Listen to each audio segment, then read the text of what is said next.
hinto. Lance. This is Lance. This is Lovely G. Paano? Miss G, Lovely G.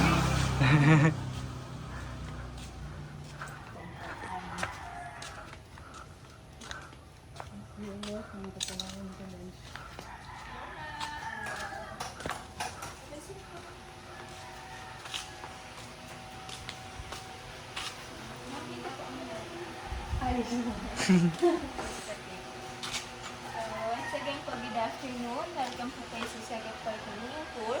This is Tribal Village po. So, andito po tayo. Pinita natin mga indigenous people from southern part. Magkakaroon po tayo ng cultural sharing together po sa kanila. So, kung familiar po kayo sa Caveman or Caveman, sila po yung possible descendants. Palawan tribe po sila. So, since 1776, this place, temporary home po nila ito.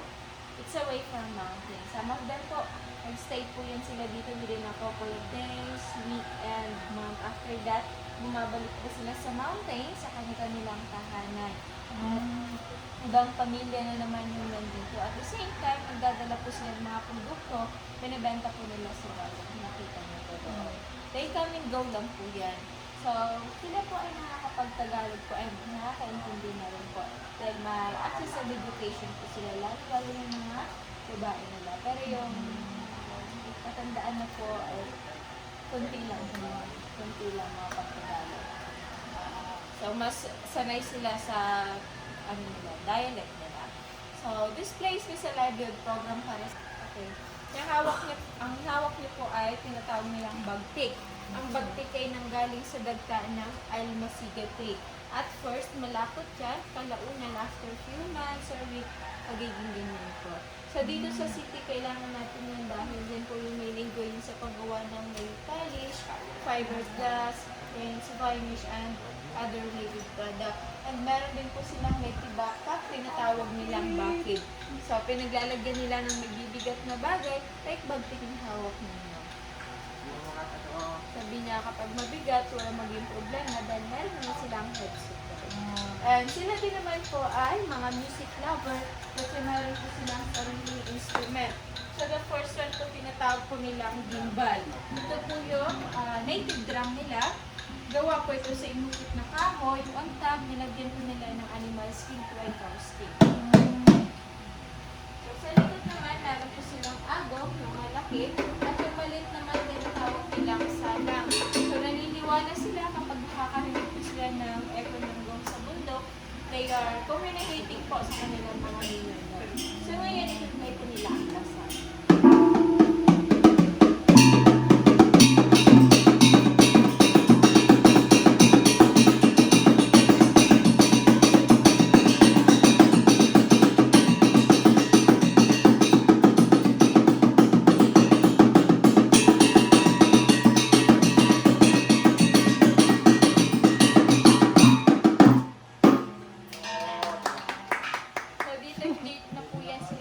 Sumasayaw dahil ang kanilang tribal dances ay sagrado. Ginagamit naman po kapag So, another musical instrument naman, tinatawag po nila ang kudyapi or kudlungan. Bago man mag-arriba makabagong gitara, ang Palauan tribe ay meron ng two-string guitar. Consider po yan na kauna-unahang gitara dito sa Pilipinas. So, ngayon, ipi-play po nila together, ipi-play po nila ang Bobit song, which means bird song, or nature naman ang kanilang natututo.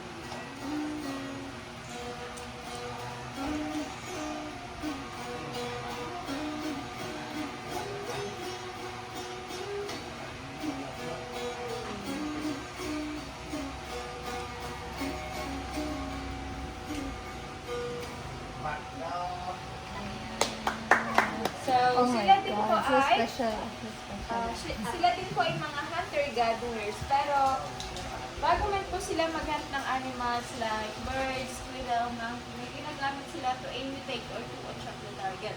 Reversal po yan, tinatawag.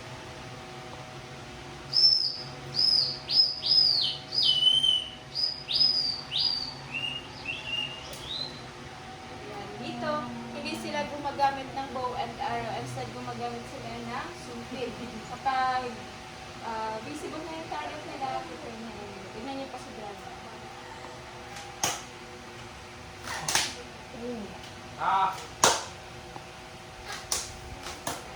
So, according po sa kanila, higit pa po sa 30 meter ang kaya nilang tamaan.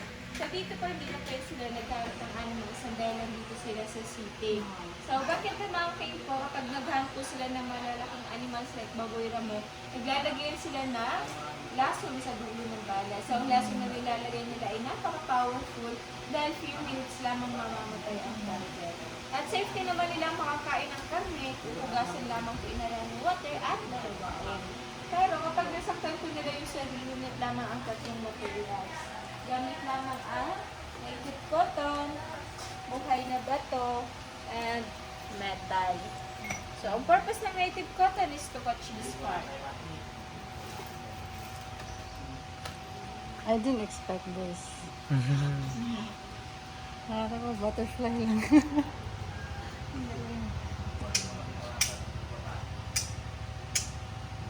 Ayan, kapag visible na yung usok, transfer niya lang yan sa dry leaves.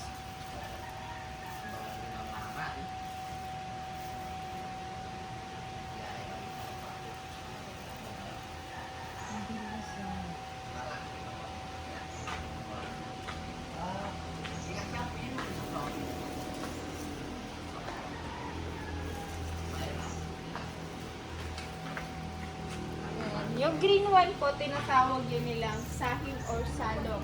Yan po ay nanggaling sa dagtaan ng wild tree. At yan din yung kanilang native torch dahil wala silang access sa electricity. Isang ganyan po tumatagal yan within 3 to 5 minutes. Pero depende pa rin sa kagawa. Sa baba po, available po yan.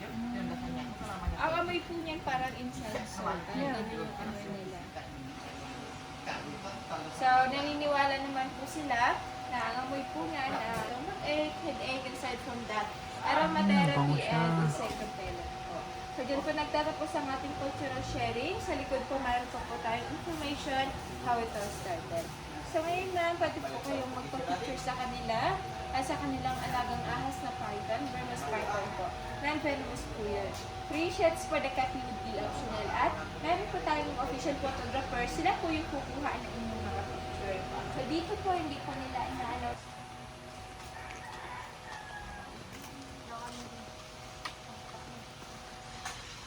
Yan, smile po. 1, 2, 3. Thumbs up po. Cross. Diyak, diwa. Palo. Okay, thank you po. Sa snake ma'am, dito na lang po sa kabila. Thank you po.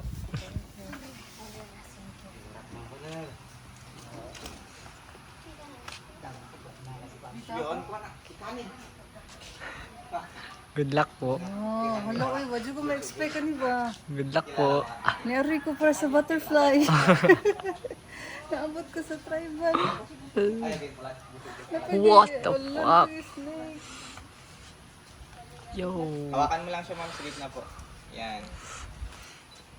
Kabi pag. Tingin dito ma'am. Smile. 1, 2, 3. Ayan, sa pa po. Thank you. Laway.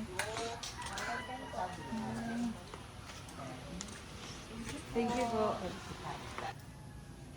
Wow, life in the mountain. What is like bajaw, no? Palawan try. Warag kon di ba? Cebuano na Okay. Blood drunk from both nostrils. Exchange and drunk. Crazy. Ano? Mga fireman. Ano?